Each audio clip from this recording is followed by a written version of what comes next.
Ang masakit nito, Mr. Chair, ang nangyari kapag merong isang taga-media nagkasakit yung kanyang kamag-anak at nalaman po ng mga politiko, yung mga politiko mag-o-offer na tutulong doon sa taga-media na yun. So, what happens then after that? Kasi itong taga-media, indebted na po siya doon sa politiko na tumulong sa kanya. One way or the other, medyo magiging bias ng kanyang reporting, especially kung concerning dito sa politiko na tumulong sa kanya. That's why, kailangan po talaga mabigyan ng full benefits, magandang salary ang mga taga-media.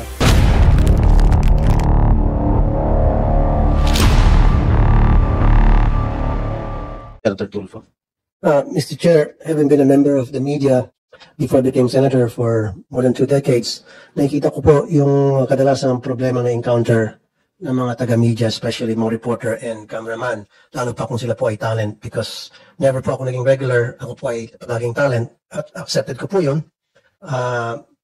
Masaya naman po ako sa naging trabaho ko as talent sa iba't ibang radio stations and print media. Ang napapansin ko lang po talaga yung bang palagi yung pag-talent ka, dihado ka pagdating sa benefits. Pag nagkasakit ka, hindi mo alam kung saan mo kukunin yung panggastos para sa hospital bill. Pag may nangyari sa member ng family mo, kailangan mo ng panlibing, hindi mo alam kung saan manggagalingan. And anytime pwede kang tanggalin kasi nga wala kang security of tenure dahil talent ka.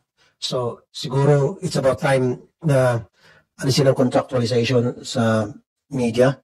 Siguro gawin na ng talent lahat ng mga reporter at saka mga cameraman. Kasi napakahalaga po ang ginagampanan ng papel ng mga reporter at cameraman. Sila po ang nagdadala ng balita sa ating mga tahanan. They are the one that educate us kung ano po yung nangyari sa ating bansa. They play a very important, crucial role, yung cameraman at reporter. And yet, pagdating naman sa benefits at sweldo, of course, I'm talking about talents, sila po ay nadidihado. Pag regular, okay lang. Pag talent, dihado sila. I remember several times, may mga kasama ako sa TV5 na nagkasakit, kulang sila sa benefits, sa akin lumapit. And of course, I'm very proud and happy sa kanilang tiwala. Ako nilapitan. And that not only applies dun sa mga kasama ko sa TV5, maging sa mga ibang nag-work sa ibang stations, na kapag meron silang kailangan, especially sa pag nagkasakit, kulang yung benefits na tatanggap. And I've been saying this all along. Ang masakit nito, Mr. Chair, ang nangyari kapag merong isang taga-media nagkasakit yung kanyang kamag-anak at nalaman po ng mga politiko, yung mga politiko mag-o-offer na tutulong doon sa taga-media na yon. So, what happens then after that? Of course, itong taga-media, indebted na po siya doon sa politiko na tumulong sa kanya. One way or the other, medyo magiging bias ng kanyang reporting, especially kung concerning dito sa politiko na tumulong sa kanya. That's why, kailangan po talaga mabigyan ng full benefits at magandang salary ang mga taga-media nang sa gayon magiging balanse palagi ang kanilang pag-uulat ng mga balita. Salamat po, Mr. Chair. Thank you, Senator Rafi. Yes, you're raising your hand. Mr. Chair, may isa pa po kaming concern. Yun nga po, hindi ko narinig yung nabanggit na bilang ni Attorney Cherry, pero yung concern kasi namin, yung bilang ng unionized na empleyado, sobrang baba po compared doon sa kabuuan nung manggagawa. Yun nga po, hindi ko alam kung ilan yung nabanggit ni Attorney Cherry, pero sa kasalukuyang bilang namin po sa ABS-CBN po ay nasa 120 plus lang po kami. Yun lang po yung kasapi sa union. Kanina po may nagbanggit na tatlong klase lang yung klase ng manggagawa, supervisory, rank and file at yung managerial. So paano po nangyari na gano'n na sobrang liit nung porsyento nung union sa ABS-CBN? May you want to respond? Mr. Chair, as of this moment, I have no data on the number of union workers, but according to Mr. Villanueva. However, the data that you requested, number of our regular employees, including probationary, project employees, includes already the number of union members, which are all regular employees. Okay, my next question is addressed to all the three networks present here. Meron bang TV4, BTV4 dito. So, IBC 13. Wala. Ano bali na? Wala naman yata nunod dun.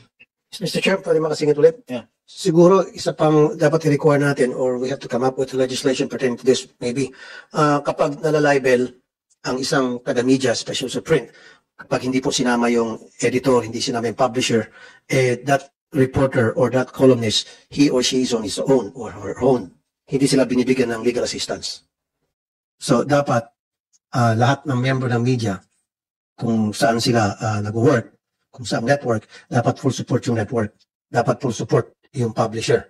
Kasi I have that experience before na nilaglag ako kasi hindi dinimanda yung hindi kasama sa demanda yung publisher, hindi kasama sa demanda ng editor, ikaw lang dinimanda, so bahala ka sa abogado mo. So may mga ganong situation. Siguro, before I ask my next question, the three giant networks may comment on what TV and sa print yun, Mr. Chair. So dapat i-require na natin, pag talent ka, at kapag dinimanda ka, dinimanda yung talent na yun, whether yung talent lang mismo dinimanda, dapat bigyan ng abogado, bigyan ng legal assistance. Do you practice that?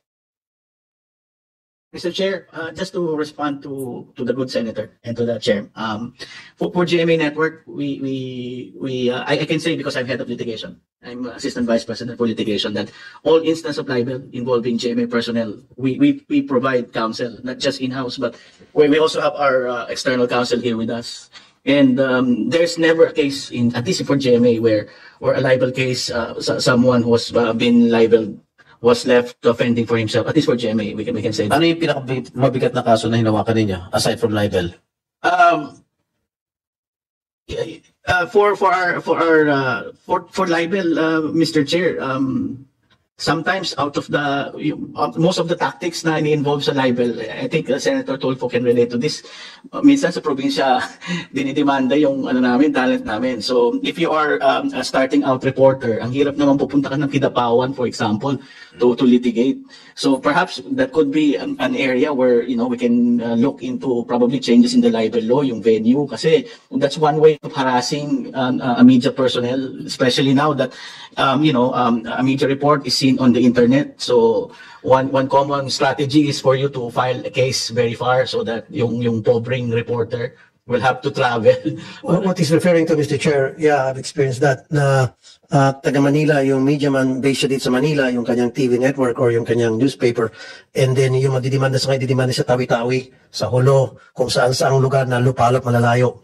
At mahirapan siyempre yung pobreng reporter na pumunta doon, then nawawaran siya. Yun hanggang sa makulong. Why is that so? Bakit sa malalayong lugar na dinidemanda? Mr. Chair, doon yung unfortunately, Mr. Chair, the venue for criminal action for libel is kung saan nabasa o yung report. Mm-hmm. So, while it is logical for them to file it here in Metro Manila, of course, mas madaling maiharas ang media kung kakasukan mo siya sa malayong lugar. Siguro, Mr. Chair, it's about time that we have to revisit that law and probably change it para naman maging fair hindi lang sa mga taga-media, kung hindi sa lahat, even sa mga vloggers, para masiguro na hindi maging harassment yung pagpapile ng libel or any case for that matter laban doon sa kinakasuhan. Kasi mahirap naman, papailan ka sa napakalayong lugar at ang masakit pa niyan, there were instances na hindi alam nung pinailan na meron pala siyang kaso kasi tawi-tawi nga ulo. And then magugulat na lang siya, may warrant na, huli na siya di sa Maynila. And that happened to several people that I know. So that has to be changed. Especially sa mga reporter, sa mga taga-media. ABS. Mr. Chair, for ABS-CBN, the company supports and helps in the defense of the Do you provide legal counsel Yes, Your Honor. to those involved with libel cases? We do. How many libel cases have you experienced in your company? So, Your Honor, Ilan yung mga Since- nakasuhan ng libel? right now I don't have the number, but we have had several libel cases since way back 2006, Involving prominent personalities? involving Or, sino? GMA. Classmate ko po si Attorney Cruz, nagdedemandahan po kami minsan. Okay. TV5? Mr. Chair and Senator Tulfo, we acknowledge po yung naging experience nyo. In terms of TV5, it's the same, sir. Our news team abide by the content that they provide to the public, sir. So we give legal assistance. I think in the last 5 years, we've had less than 5 or 10 libel cases. But So you provide legal counsel to them? yes, sir. That said po, I think meron din pong puwang para pag-usapan na sometimes you also take into consideration if there may have been violations as well by the talent or deviations from protocol. Kasi po the general standard naman po, even with their contracts, with their block timers, and with their talents, nakasaad na po doon na they would comply with MTRCB, KBP rules. So meron na pong instances, for example, may nangyayari po na for live programming, meron pong mga deviations. So those are exceptions po na I think dapat din pong pag-usapan and i-consider po. Okay, so I just want to add, Mr. Chair, TV5 is okay kasi nagtrabaho ko sa TV5. Talagang well provided ako sa lahat ng mga pangailangan ko, legal assistance. Nakaswara kayo ng libel, di ba? Nung panahon ng T3. Ata, I think if I remember. And sinuporta naman kami ng TV5. Binigyan kami ng legal assistance. Gusto ko lang po malaman ng lahat na sa mga TV network at sa mga newspaper, maraming dinadaanan yan bago lumabas before it's so print or broadcast. Mayroong mga screening na ginagawa yan. May mga editor sa newspaper ng proofreaders, so forth and so on. So, kapag na-demanda usually yung any member of, say, Channel 5, Channel 7, Channel 2, usually it's form of harassment para matigil na yung pag-expose ng network doon sa katiwalian ng kung sino mang Poncio Pilatong yun. And I've experienced that. So, kalimbawa, TV5, meron pong pinapalabas na mga balita o expose tungkol sa isang katiwalian. And then yung tinatamaan doon, magdidemanda para mapahinto. Although TV5 is saying, lahat ng sinasabi doon sa report ay tama, kaya lang, yung nasasaktan, magdidemanda. Kasi, ang kakaibahan po kasi sa mga TV network, sa mga newspaper, kumpara doon sa mga independent blogger, may accountability kasi ang mga reporter, mga cameraman, anchor, pag nasa TV station sa traditional. Unlike sa mga independent blogger, walang nagpupulis sa kanila eh. Walang accountability. So, pwede silang magbitaw ng salita kahit anong salita ang gusto nila because wala nang check and balance.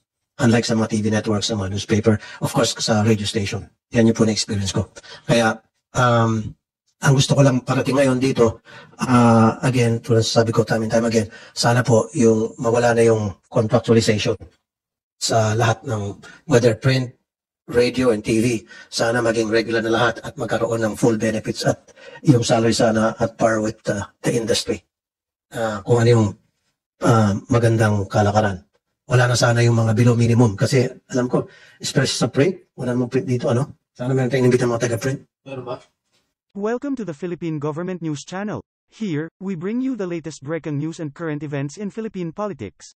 Get exclusive access to speech and video clips of President Ferdinand Bongbong Marcos Jr., as well as updates on Vice President Inday Sara Duterte. We strive to provide transparency and keep you informed about the Senate hearings and House of Representatives proceedings. Stay up to date with the political landscape of the Philippines by subscribing to our channel today. Don't miss out on important discussions and debates. Subscribe now.